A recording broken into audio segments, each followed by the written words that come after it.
করে নির্বাচনের ব্যবস্থা করতে হবে। কলেজের বাজেট, আয় ব্যয়ের বার্ষিক রিপোর্ট প্রকাশ করা এবং কোনো নিয়ম হলে জড়িতদের শাস্তির আওতায় নিয়ে আসা। কলেজের প্রাকৃতিক সৌন্দর্য বৃদ্ধিতে প্রচুর সংখ্যক গাছ লাগাতে হবে। জলধারাগুলো পরিষ্কার করতে হবে। কলেজের লাইব্রেরিটাকে আরও সমৃদ্ধ করতে হবে। পড়ার সুস্থ পরিবেশ নিশ্চিত করতে হবে।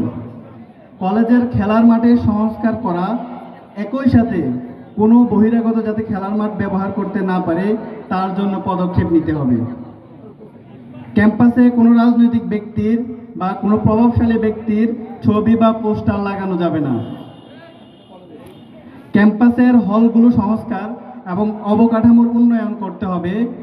হলের খাবারের মান স্বাস্থ্যসম্মত করতে হবে। ঠিক।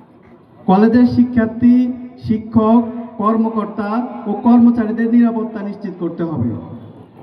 কলেজের পরিবহন ব্যবস্থার সংস্কার ও পরিবহন সংখ্যা বাড়াতে হবে এবং বাস ভাড়া বন্ধ করতে হবে। সন্ধ্যার পর কলেজের নিরাপত্তার জন্য পর্যাপ্ত পরিমাণ বাতি এবং সিসিটিভি ক্যামেরার ব্যবস্থা করতে হবে। ক্যাম্পাসের সৌন্দর্য বর্ধন এবং পরিষ্কার পরিচ্ছন্নতা নিশ্চিত করতে হবে এবং সকল ধরনের মাদকদ্রব্য ক্যাম্পাসে নিষিদ্ধ করতে হবে।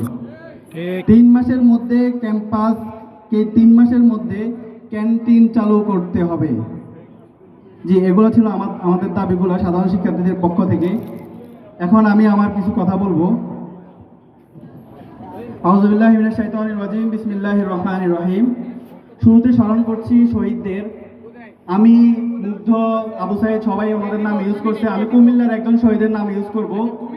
কুমিল্লার আমাদের সুয়াগাজীর একজন শহীদ আছে, যিনি সর্বশেষ ঢাকাতে আমাদের যে 5 তারিখে যে আমাদের বিজয়, যেদিন আমাদের এই স্বৈরাচার পতন হলো, ওই দিন সর্বশেষ আমাদের বেলা 1টা বা 2টার দিকে উনি মারা গেছে পুলিশের গুলিতে।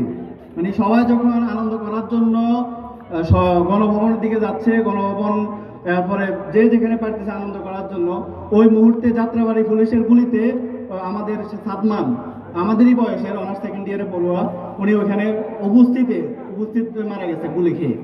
আমি এখান থেকে প্রথমত ওনাকে স্মরণ করি, আল্লাহ যাতে ওনার যে ত্যাগ, বৈষম্যের জন্য ওনার জীবনের সর্বোচ্চ ত্যাগ, ওনার জীবনটাকে দিয়ে দিয়েছেন, এই জন্য আমি ওনাকে স্মরণ করে এখান থেকে আল্লাহ তাকে জান্নাতের সর্বোচ্চ মাকাম দান করে। আমিন। আমি আজকে 2টা টপিকে 2টা জুলুমবাজ নিয়ে কথা বলবো। 2 ধরনের জুলুমবাজ, যাদের জুলুমের জন্য আমরা এখনো এক জুলুমবাজ গেছে, আরেক জুলুমবাজ নিয়ে আমি কথা বলবো। এক জুলুমবাজ যেটা গেছে সেটার ইতিহাস আমি একটু বলি। তার ইতিহাস বলতে গেলে আসলে ইতিহাসের শেষ নাই, তবে তাদের ইতিহাস শুরু হয়েছে 2006-এর যে ইতিহাসটা, 2006-এর 28